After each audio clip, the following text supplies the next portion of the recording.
राधे राधे। जय श्री कृष्ण। आप सभी का स्वागत है राधे कृष्ण भक्ति में। आज के इस वीडियो में हम ऋषि पंचमी व्रत की कथा सुनेंगे। कथा सुनने के लिए आप एक लोटा जल ले लें और हाथ में थोड़े से अक्षत या फिर फूल ले लें। तो चलिए अब हम कथा शुरू करते हैं।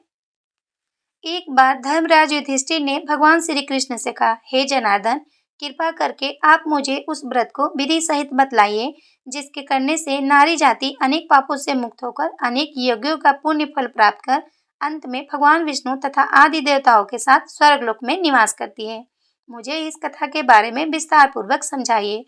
तब भगवान श्री कृष्ण बोले, हे धर्मराज, भादव मास के शुक्ल पक्ष की पंचमी तिथि को सप्तऋषि का ऋषि व्रत कहते हैं। इस व्रत के करने से स्त्री रजस्वला से मुक्त होती है, अर्थात रजस्वला स्त्री से जाने अनजाने में अनेक त्रुटियां हो जाती है। उस त्रुटियों के कारण नारी को जीवन में अनेक कष्ट उठाने पड़ते हैं।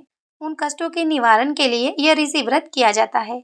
यह अत्यंत पावन व्रत है, इसलिए इसको अत्यंत पवित्रता के साथ करनी चाहिए। इस व्रत के करने में किसी भी प्रकार की त्रुटि नहीं होनी चाहिए, क्योंकि जब देवराज इंद्र ने वृक्षासुर राक्षस को मारा था तब उन्हें ब्रह्म हत्या का पाप लगा था।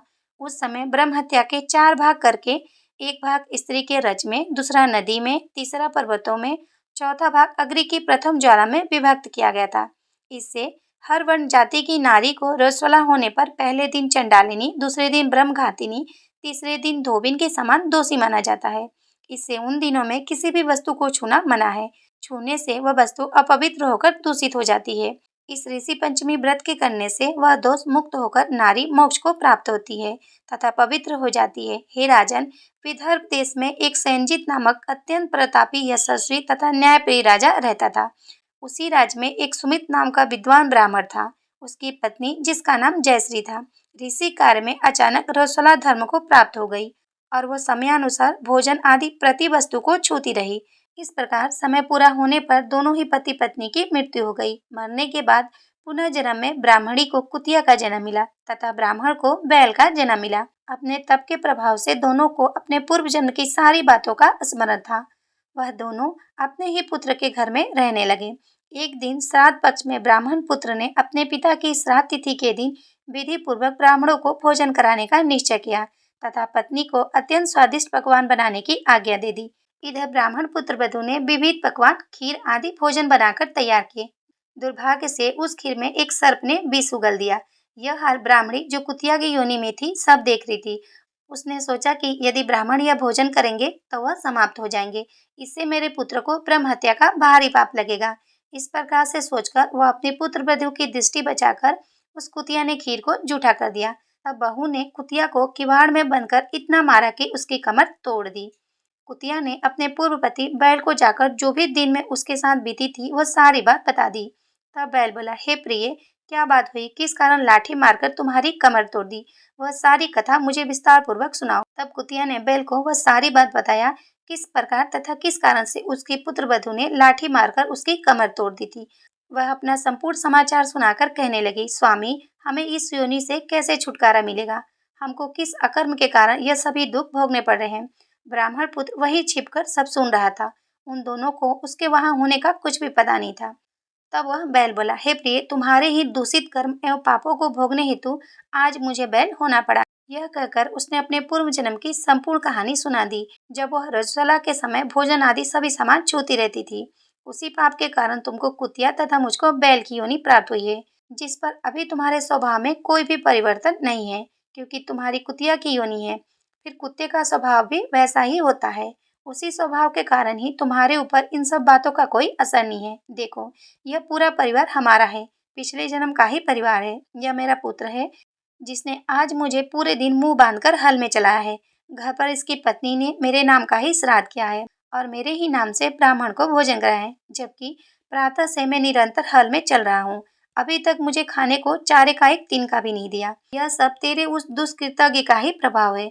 उन दोनों की पूरी बात सुनकर उसको घोर कष्ट हुआ।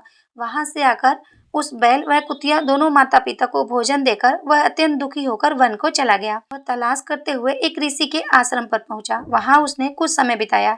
एक दिन सुअवसर जानकर ऋषि से पूछा, हे दयालु, मेरे माता पिता कुतिया तथा बैल की योनि भोग रहे हैं। वह इस योनि से किस प्रकार मुक्त हो सकेंगे? कृपा कर मुझे उपाय बताए। जिससे कि मेरे माता पिता को इस पाप से मुक्ति मिल सके। तब ऋषि बोले, पुत्र, तुमको यह कैसे ज्ञात हुआ? तब उस ब्राह्मण पुत्र ने ऋषि को वह सारी कथा सुनाई जो बैल रूप में अपने पिता के द्वारा सुनी थी, और यह भी बताया कि इस योनि को भोगने में उनकी माताजी अधिक दोषी है। उन्हीं के पिछले आपराधिक दुष्कर्म के कारण ही मेरे पिताजी को भी बैल योनि भोगनी पड़ रही है, तथा वह दोनों मेरे ही घर पे है। हे ऋषिवर, कृपा कर कोई ऐसा उपाय बताए जिसके करने से मेरी माता पिता की यह योनि छूट जाए तथा उनके संपूर्ण दोष नष्ट हो जाए। ऋषि बोले, पुत्र, तुम धन्य हो।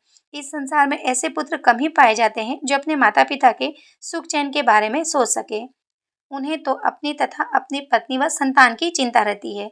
तुमने अपने माता पिता की मृतात्मा की मुक्ति हेतु सोचकर हमको आह्लादित किया है। हे पुत्र, सुनो, पूर्व जन्म में तुम्हारे माता पिता ऋषि मुनियों की निरंतर सेवा में रहा करते थे। तुम्हारी माता जब रजो धर्म से थी तब वह ऋषि सेवा कार्य करती थी।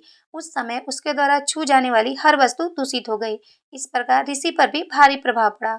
उन ऋषियों ने गुप्त रूप से श्राप दिया। उसी से तुम्हारे पिता ने बैल तथा तुम्हारी माता ने कुतिया का जन्म लिया है। अब इनके मोक्षाद हेतु तुम घर जाकर भादो मास के शुक्ल पक्ष की पंचमी तिथि को ऋषि पंचमी का व्रत करो तथा दोनों ही पति पत्नी उस व्रत का फल अपने माता पिता के हित में संकल्प करके दे दो। तब वे इस पशु योनि से मुक्त हो जाएंगे तथा स्वर्गलोक में वास करेंगे।